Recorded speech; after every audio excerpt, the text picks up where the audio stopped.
Praise the lord. ఈరోజు మన లేఖన భాగము యోహాను సువార్త 19వ అధ్యాయము 25వ వచనం చదువుకుందాం. ఆయన తల్లి సహోదరియు క్లోఫా భార్య అయిన మరియయు మగ్దలేని మరియయు యేసు శిలువ యొద్ద నిలుచుండిరి. Praise the lord. దేవునికి స్తోత్రం. హల్లెలూయా. మన ప్రభువును రక్షకుడైనటువంటి యేసుక్రీస్తు నామములో ఆత్మీయ బంధువులైన మీ అందరికీ ప్రత్యేకమైన వందనాలు తెలియజేస్తున్నాను. సేవలో మరి ముఖ్యంగా ఈ టీవీ పరిచర్య ద్వారా ఆయన హెచ్చవలసి ఉన్నది అన్నటువంటి కార్యక్రమం ద్వారా కొంతమందిని కలుసుకోవడానికి దేవుడు ఇచ్చినటువంటి అవకాశాన్ని బట్టి దేవుని స్తుతిస్తున్నాను. భౌతికమైన మినిస్ట్రీ చేరుకోని చోటికి టీవీ మినిస్ట్రీ వెళ్తుంది. టీవీ మినిస్ట్రీ అనే మినిస్ట్రీ ప్రత్యేకంగా ఏం లేదు, కాకపోతే టీవీల ద్వారా వాక్యం చెప్తున్నాం అంతవరకు. ఇదేదో పెద్ద పరిచర్య అని కాదు, కానీ టీవీ పరిచర్య అనేది కూడా ఆన్లైన్ మినిస్ట్రీ లాంటిదే. టీవీ పరిచర్య కన్నా ఐ టు ఐ కాంటాక్ట్ చేస్తూ దగ్గరగా ఉంటూ ఫాలో అప్ చేస్తూ ఉంటే ఆ విధానం వేరుగా ఉంటుంది. ఇక్కడ ఫాలో అప్ చేసే అవకాశం పెద్ద ఉండదు. జస్ట్ జనరల్గా చెప్పేసాం, మీటింగ్లో వాక్యాలు చెప్పేసాం, అర్థం చేసుకున్న వాళ్ళు అర్థం చేసుకుంటారు, లేకపోతే ఇష్టం లేని వాళ్ళు మధ్యలో డ్రాప్ అయిపోతారు, లేదంటే ఆపేస్తారు, ఛానల్ మార్చేస్తారు. ఇటువంటి ప్రాక్టికల్ ప్రాబ్లమ్స్ ఉన్నాయి. ఏదేమైనప్పటికీ ఈ మినిస్ట్రీ కొరకు మీరందరూ ప్రార్థన చేయాల్సిందిగా మిమ్మల్ని ప్రేమపూర్వకంగా కోరుతున్నాం. ప్రభు చిత్తమైతే రాబోయే రోజుల్లో హీ మస్ట్ ఇంక్రీజ్ అనేటువంటి ఈ కార్యక్రమ వ్యూవర్స్ అందరినీ కాకపోయినా కొందరినైనా కలిపి ఒక చోట చిన్న మీటింగ్ పెడితే బాగుండని ఒక ఆలోచన ఉంది, కానీ అది ఎప్పుడు జరుగుతుందో ఏంటో మరి నాకైతే తెలియదు. దేవుని స్తోత్రం. హల్లెలూయా. రండి మనం దేవుని వాక్యాన్ని విందాం. మన ధ్యానం నిమిత్తమై యోహాను సువార్త 19వ అధ్యాయము 25వ వచనము. Gospel according to John 19th chapter 25th words. And Jesus' mother, his mother's sister Mary, the wife of Clopas, and Mary Magdalene were there standing by the cross. దేవుని స్తోత్రం. మనం చదివితే అక్కడ రాయబడినట్టు విషయాలు ఏంటి అంటే, ఆయన తల్లియు ఆయన తల్లి సహోదరియు క్లోపా భార్య అయిన మరియయు మగ్దలేని మరియయు సిలువ యొద్ద నిలుచుండిరి. ఆయన తల్లి అనగా మరియా సిస్టర్ సూజన్నా అని కొంతమంది అంటున్నారు, వాళ్ళిద్దరు, ప్లస్ క్లోపా భార్య అయినటువంటి మరియా 3, 4 మగ్దలేని మరియా. నలుగురులో ముగ్గురు పేరు మరియా. యేసు తల్లి పేరు మరియా, క్లోపా భార్య పేరు మరియా, మగ్దలేని మరియా.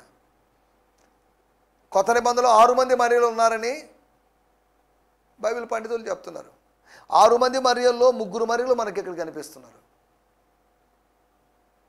నలుగురిలో ఉంటే నలుగురిలో ఒక ఆమె పేరు ప్రస్తావించబడలేదు, మిగతా 3 మరియల గురించి ఇక్కడ రాయబడింది.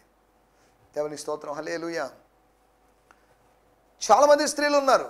చాలామంది అంటే వేల మంది ఉన్నారు కాదు, ఉన్నారు. ఎక్కువ మంది స్త్రీలు ఉన్నారు. లూకా సువార్త 8వ అధ్యాయంలో చెప్పబడినట్లుగా యేసు ప్రభు పరిచర్యకు స్పాన్సర్ చేసినటువంటి, ఆర్థిక సహాయము చేసినటువంటి స్త్రీలు కూడా ఉన్నారు. కానీ ఈ నలుగురే మనకు అక్కడ కనిపిస్తూ ఉండడం విచారకరమైన విషయం. ఏదో నలుగురైనా కనిపించారు. దేవుని స్తోత్రం, అది గొప్ప సంగతి. ఈ నలుగురిని ఖచ్చితంగా అభినందించాల్సిందే. నేను చదువుతున్నాను. యేసు సిలువ దగ్గర ఆయన తల్లి యొక్క సోదరి క్లోపా భార్య మరియా, మగ్దలేని మరియా నిలుచొని ఉన్నారు. దేవుని స్తోత్రం. వాళ్ళు అక్కడ నిలబడి ఉన్నారు. They were standing there. Yesu ప్రభు సిలువలో వేలాడుతున్నప్పుడు, యేసు ప్రభుని సిలువ వేసినప్పుడు, యేసు ప్రభు సిలువకు ప్రత్యక్ష సాక్షులుగా, ఐ విట్నెస్ లాగా వీళ్ళున్నారు. లేదు యేసుని సిలువ వేయలేదు, చంపలేదు, అదంతా అబద్ధం, కట్టుకథ అని ఎవరైనా అంటే వేరే వాళ్ళు ఎవరైనా నమ్ముతారేమో, కానీ ఈ నలుగురు నమ్మే అవకాశం లేదు. కారణం ఏంటంటే మేము చూసామండి కళ్ళరా, ఆన్ ద స్పాట్ మేము ఉన్నాం. కాబట్టి యేసు ప్రభుని సిలువ వేశారు కనుక ఆయన చనిపోయాడు కనుక ఆయన తిరిగి లేచాడు. దేవుని స్తోత్రం. హల్లెలూయా. ముస్లిం సోదరులు అంటున్నారు ఆయన చనిపోలేదు, ఆయన బదులుగా వేరే వాళ్ళు పెట్టారంటున్నారు. ఆయన చనిపోలేదు అని వాళ్ళు ఎందుకు అంటున్నారంటే, ఆయన చనిపోయాడు అని అంగీకరిస్తే ఆయన తిరిగి లేచాడు అని అంగీకరించాల్సి వస్తుంది. అందుకనే లేదండి ఆయన చనిపోలేదు అనేటువంటి వాదనకే వాళ్ళు పరిమితం అయిపోయారు. సరే, దేవుని స్తోత్రం. యేసు ప్రభు తిరిగి లేచాడు. తిరిగి లేచాడు అనే యోహాను సువార్త 20వ అధ్యాయము 21వ అధ్యాయం మనకు చెప్తుంది. 4 సువార్తలోని చివరి అధ్యాయాలు మనకు అవే చెప్తున్నాయి. యేసు ప్రభు తిరిగి లేచాడు. తిరిగి లేచాడని ఆ ప్రజలు, ఈ ప్రజలు, శిష్యులు, సహోదరులు, మరియా ఇటువంటి వాళ్ళందరూ ఫీల్ అయిపోయారు, భావించారు, భ్రమపడ్డారు. కానీ యేసు ప్రభు తిరిగి లేయలేదు, that's a myth, that's a misconception అని అన్నవాళ్ళు లేరు. సరే, ఏదేమైనప్పటికీ వాటిలోకి వెళ్ళలేదు. వారు సిలువ యొద్ద నిలుచుచుండిరి. They were at the cross, at the foot of the cross. సిలువ పాదాల దగ్గర కాదు, సిలువ దగ్గర, సిలువలో వేలాడుతున్నటువంటి ప్రభువు దగ్గర వాళ్ళు ఉన్నారు. దేవుని స్తోత్రం. వాళ్ళు సిలువ దగ్గర ఉన్నారు. సిలువ అంటే ఏంటి? సిలువ గురించి మనకు చాలా విషయాలు తెలుసు. సిలువ అనగానే అది పొడవైన కొయ్య, నిలువు కొయ్య, రకరకాల భౌతికమైనటువంటి ఇన్ఫర్మేషన్ మనం ఇస్తుంటాం. కానీ సిలువ అంటే ఏంటి? సిలువను అర్థం చేసుకోవడానికి 4 ప్రాముఖ్యమైన విషయాలు మీకు జ్ఞాపకం చేస్తాను. ఏంటంటే సిలువ మాకు అర్థం కాలేదనుకుంటున్నారా? అర్థమైంది. దేవుని వాక్యంలో రాయబడింది, సిలువను గూర్చిన వార్త, the message of the cross. సిలువను గూర్చిన వార్త నశించు వారికి, లేకపోతే కొంతమందికి అది వెర్రితనంగా ఉంది, ఫూలిష్నెస్గా ఉంది, పిచ్చితనంగా ఉంది. కానీ మాకైతే, అపోస్తలమైన మాకైతే, విశ్వసించినటువంటి యూదులమైన మాకైతే, విశ్వసించిన వారికి అయితే అది దేవుని శక్తి అన్నది. Gospel is the power of God. దేవుని స్తోత్రం. అపోస్తలుడైన పౌలు అందుకనే రోమీయులకు రాసిన పత్రిక 1వ అధ్యాయం అంటాడు, అది రక్షించుటకు శక్తి కలిగింది. సువార్తను ప్రకటించడాన్ని సిగ్గుపడడం లేదు. I'm not feeling ashamed of the gospel or preaching of the gospel. I never feel like దిట్.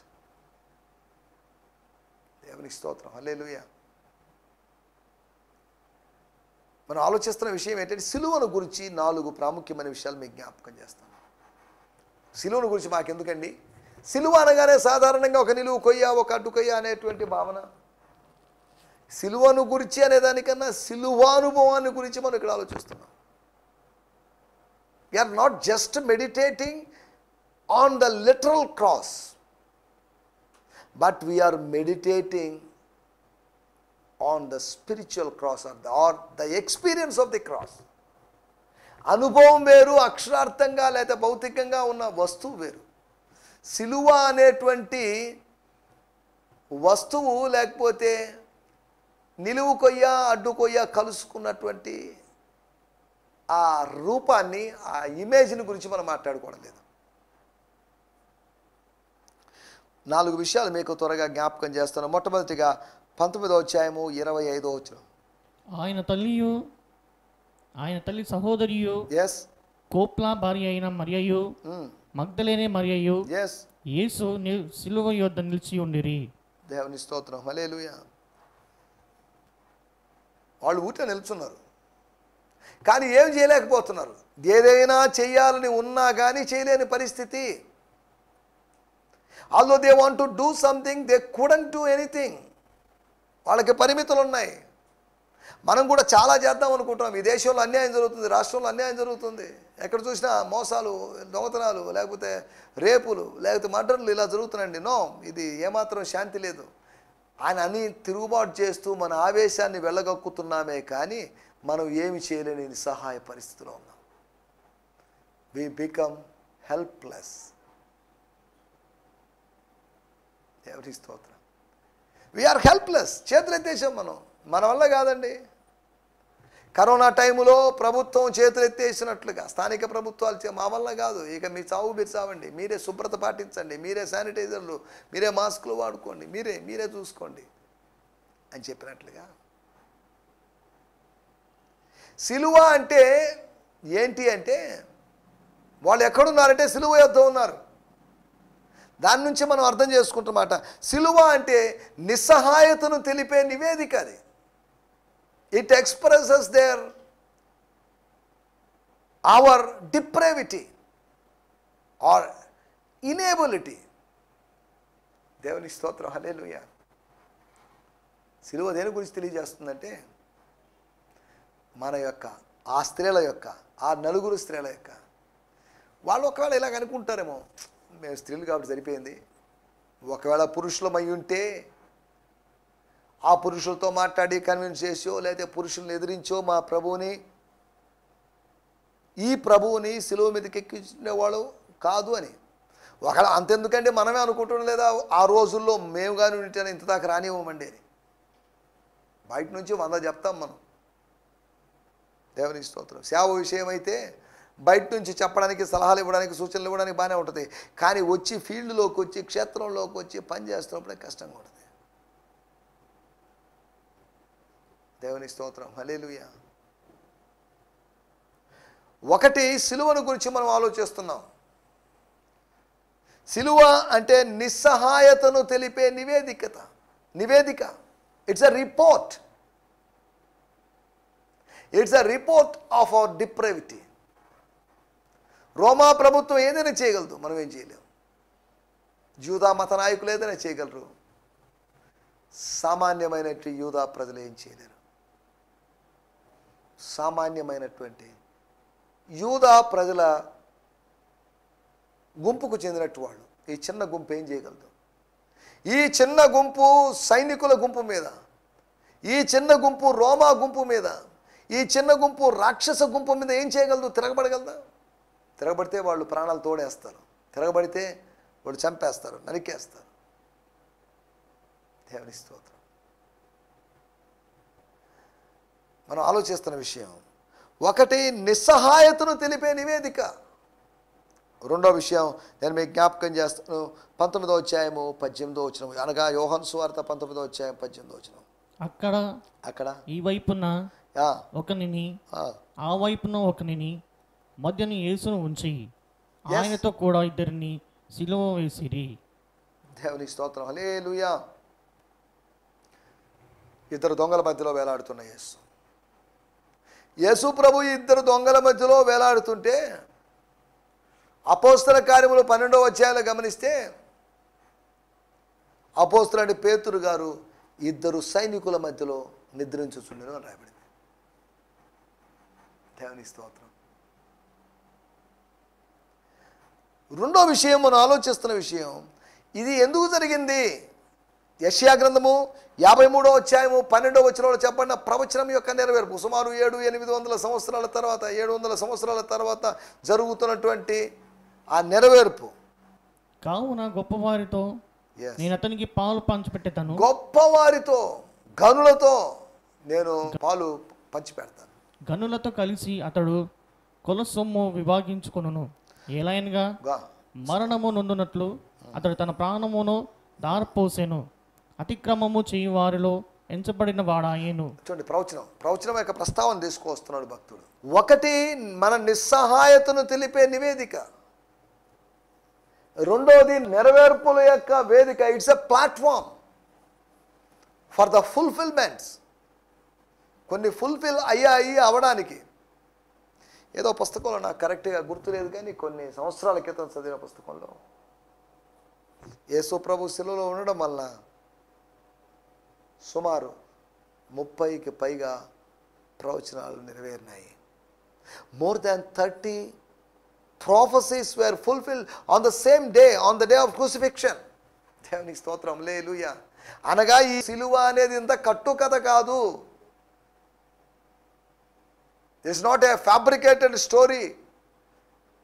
ఎవాంజలిస్టులు fabricate చేసిన స్టోరీ కాదు ఇది.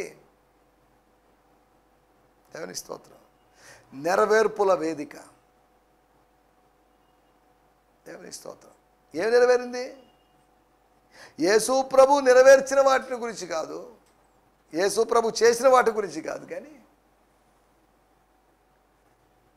మనం మాట్లాడుకుంటున్నది ఏంటంటే యేసు ప్రభు సిలువకు వాలంటరీగా వెళ్ళడం, గిన్నెను తాగడం, పాత్రలోనిది తాగడం, దాన్ని బట్టి లేకపోతే తన అనుభవం ఎలా ఉంది అంటే నెరవేర్పుల వేదికలాగా ఉంది. దేవుని స్తోత్రం, హల్లెలూయా. రెండవది నెరవేర్పుల వేదిక, నిస్సహాయతను తెలిపే నివేదిక. రెండవది నెరవేర్పుల వేదిక. ఇదేంటి?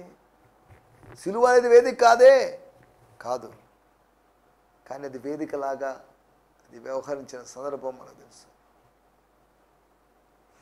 మూడో విషయాన్ని నేను మీకు జ్ఞాపకం చేస్తాను.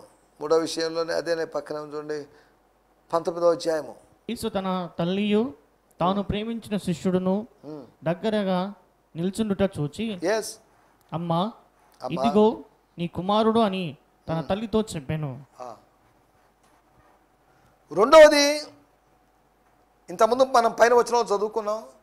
అక్కడ 4 లేడీస్ ఉన్నారు, 4 స్త్రీలు ఉన్నారు, బాగానే ఉంది. 4 స్త్రీలు మాత్రమే కాదు, అక్కడ ఒక్క పురుషుడు కూడా ఉన్నాడు. అనగా ఆ సిలువ దగ్గరికి మన సహోదరుడైనటువంటి లేకపోతే వారి సహోదరుడైనటువంటి యోహాను తన తల్లిని తీసుకొని, అనగా లేదు అంటే యేసు ప్రభు అప్పగించక ముందే ఆ రెస్పాన్సిబిలిటీ కాస్త తీసుకున్న యోహానని అర్థం చేసుకోవచ్చు. సరే, సిలువను గురించి మనం అర్థం చేసుకుంటున్నాం. సిలువ దగ్గర ఉన్నటువంటి మనుషుల దృష్ట్యా, సిలువ దగ్గర జరిగినటువంటి పనుల దృష్ట్యా మనం కొన్ని విషయాలు ఆలోచిస్తున్నాం. సిలువ అంటే ఏంటి? ఒకటి, అది నిస్సహాయతను తెలిపేటువంటి నివేదిక. రెండోది, అది నెరవేర్పుల వేదిక. మూడోది, అది నరులను కలిపే వారధి. It connects between the people. It connects a father and son, లేదా it connects mother and son. It connects the people. It connects spiritual father and spiritual son. దేవుని స్తోత్రం. ఇట్ కనెక్ట్స్ స్పిరిచువల్ బ్రదర్స్, ఆత్మ సంబంధమైన సహోదరు సిలువ కలుపుతుంది. దేవుని స్తోత్రం, హల్లెలూయా. సిలువ అనేది ఒక బ్రిడ్జ్ లాంటిది, ఒక వంతెన లాంటిది, కలుపుతుంది. అదేంటిది? ఎవరిని కలుపుతుంది? మధ్యలో ఉన్నటువంటి అడ్డుగోడ పడగొట్టబడ్డ చేత. అందుకని ఎఫెసీ పత్రిక 2వ అధ్యాయంలో రాయబడిన మాట ఏంటంటే, సిలువ రక్తము చేత సంధి చేసి ఆ ఉభయుల మధ్యలో లేకపోతే వాళ్ళ మధ్యలో ఉన్నటువంటి అడ్డుగోడని ఆయన పడగొట్టేశాడు. దేవుని స్తోత్రం. మనం ఆలోచిస్తున్నటువంటి మూడవ మాట, నరుల్ని, నరమాత్రుల్ని, లేకపోతే ఆత్మీయులుగా ఉన్నవారిని కలుసుకొని లేకపోతే కలిపెట్టి, వాళ్ళంతటా వాళ్ళే కలవలేదు, గుర్తుపెట్టుకోండి. మనంతటా మనమే కలుసుకోలేం, ఎవరో కలపాలి, చెయ్యి ఎవరో కలపాలి. దేవుని స్తోత్రం, హల్లెలూయా. నరుల్ని కలిపేటువంటి వారధి. అది నిస్సహాయతను తెలిపే నివేదిక మాత్రమే కాదు, అది నెరవేర్పుల వేదిక మాత్రమే కాదు, అది నరుల్ని కలిపేటువంటి వారధి. 4వ విషయాన్ని మీకు జ్ఞాపకం చేస్తాను. లూకాసు వార్త 23వ అధ్యాయం 34వ వచనం. యేసు, తండ్రి వీరేమి చేయుచున్నారో వీరు ఎరుగరు గనుక వీరు క్షమించమని చెప్పాను. దేవుని స్తోత్రం, హల్లెలూయా. వారు ఆయన వస్త్రములు పంచుకున్నటకై చీట్లు వేసిరి. దేవుని స్తోత్రం. లూకాసు వార్త 23వ అధ్యాయము 34వ వచనంలో మనం గమనించినట్టయితే, స్తోత్రం, నేను చదువుతున్నాను, దయచేసి గమనించండి. యేసు, తండ్రి వాళ్ళని క్షమించు, వాళ్ళు ఏం చేస్తున్నారో వాళ్ళకి తెలియదు అని అన్నాడు. Father, forgive them, please forgive them. అయ్యా, ప్రభువా, దేవా, వారిని క్షమించు. క్షమాపణ సిలువ దగ్గర నుంచి వచ్చింది. 130వ కీర్తనలో, ప్రభువా నీవు క్షమించుటకు సిద్ధ మనసు కలిగిన వాడివి. దేవునికి స్తోత్రం. ప్రభువు యొద్ద ప్రజలు తన యందు ఆయన యందు భయభక్తులు నిలుపునట్లుగా ఆయన దగ్గర క్షమాపణ దొరుకును అని రాయబడింది. దేవుని యొద్ద క్షమాపణ దొరుకుతుంది అనగా వెళ్ళి కొనుక్కోమని కాదు, ఆయన దగ్గర నుంచి వస్తుంది క్షమాపణ. మనం ఆలోచిస్తున్న విషయాలు సిలువను గురించి ఆలోచిస్తున్నాం. సిలువ అంటే ఏంటి అనే దాన్ని అర్థం చేసుకోవడానికి ప్రయత్నం చేస్తున్నాం. మేము చిన్నప్పటి నుంచి మేము చూసిందే కదంటండి, సండే స్కూల్ నుంచి మెడలో వేసుకునేది, లేకపోతే సమాధుల మీద పైన పెట్టేది, లేదు అంటే ఆయా సందర్భాల్లో లేకపోతే గుడ్ ఫ్రైడేలప్పుడు లేకపోతే ఇటువంటి సందర్భాల్లో సిలువ అంటే మాకు తెలియనిదే ఉంది. సిలువను గురించి మీరు పరిచయం చేస్తున్నారు. సిలువను గురించి కొత్త కోణంలో కొత్త యాంగిల్లో మనం పరిచయం చేసుకుంటున్నాం, తెలుసుకుంటున్నాం. నింగి దీవెనలను అందించేటువంటి ఇదది. Cross is a treasure that grants heavenly blessings. అనగా నింగి దీవెనలను, అనగా from the blessings from above, పైనుంచి దీవెనలు. పైనుంచి దీవెనలు ఎక్కడికి వస్తాయి? సిలువ మీదకి వస్తాయి, సిలువ అనుభవం దగ్గరికి వస్తాయి, సిలువ అనుభవం దగ్గర నుంచి మనకు వస్తాయి. నింగి దీవెనలు అందించే నిధి అది. సిలువ అంటే ఏంటి? సిలువ అంటే మనకు తెలుసు, అక్షార్థమైనటువంటి నిలువు కొయ్యను గురించి అడ్డు కొయ్యను గురించి నేను మాట్లాడడం లేదని ముందుగానే చెప్పాను. అలాగని టైటిల్ సిలువ అంటే ఏంటి అని మనం పెట్టలేదు. సిలువను గురించిన వార్త, సిలువను గురించిన వార్త కాదు మనం ఇక్కడ. సిలువ అంటే ఏంటి, వాట్ ఈస్ ద క్రాస్ అనే దాని గురించి ఆలోచిస్తున్నాం. 4 విషయాలు ఆలోచించాం. నిస్సహాయతను తెలిపే నివేదిక అని, నెరవేర్పుల వేదిక అని, అంతేకాకుండా నరులను కలిపేటువంటి ఆ వారధి. ఇద్దరు భౌతికమైన వ్యక్తులను కలపడానికో, లేదా కొంతమంది వ్యక్తులు, కొన్ని వేల మందికో, లక్షల మందికో వాళ్ళని నది దాటించేది, కాలువను దాటించేటువంటి మనకు తెలుసు. ఆ బ్రిడ్జ్ యొక్క అవసరత, క్రాస్ అనేది బ్రిడ్జ్ లాంటిది. దేవుని స్తోత్రం, స్తోత్రం. రెండోది అది నెరవేర్పుల వేదిక. అక్కడ కొన్ని ప్రవచనాలు నెరవేరినాయి. ఎక్కడైనా శిలువ దగ్గర ఉన్నప్పుడు మాత్రమే కాదు, ఎక్కడైనా ఆయన ప్రవచనాలు నెరవేర్చగలడు. ప్రవచనం చేసిన వాడు ప్రవచనాలు నెరవేర్చగలడు. మూడో విషయము, నరుల్ని కలిపేటువంటి వారధి. ఇద్దరు వ్యక్తులు ఉన్నారు అనుకుందాం సంఘంలో, వాళ్ళిద్దరు గొడవ పడుతూ ఉన్నారు. ఎవరైనా దేవుజనులో చెప్పారు, ఎందుకండి అమ్మా సిస్టర్స్, అరే బ్రదర్స్, ఎందుకు మీరు అనవసరంగా కలహిస్తున్నారు? మీలో మీ ఇద్దరి కోసం, మనందరి కోసం ఆయన చనిపోయాడు కదా, ఆ శిలువ త్యాగాన్ని మర్చిపోయారా? ఆ క్రాస్ దృష్ట్యా మనకు లేకపోతే నీకు నాకు ఉన్న సంబంధం క్రాస్ ద్వారానే తప్ప. అపోస్తలుడైన పౌలు చెప్పాడు, మీ మధ్యలో నేను క్రీస్తు యొక్క సిలువను తప్ప మరి దేన్ని ఎరుగకుందునని తీర్మానం చేసుకున్నాను. I have decided that I should not know any other things rather than the cross of Christ. వాళ్ళకి లేకపోతే ఇద్దరు వ్యక్తులకి అవసరమైంది సిలువ. అంటే ఇద్దరు వ్యక్తుల కంటే, అంటే ఇక్కడ నేను యోహాను తల్లిని గురించి మాట్లాడుతున్నానండి. అంటే యోహాను తల్లి అంటే మరియను గురించి, అనగా యేసు ప్రభు తల్లిని గురించి మాట్లాడుతున్నాను.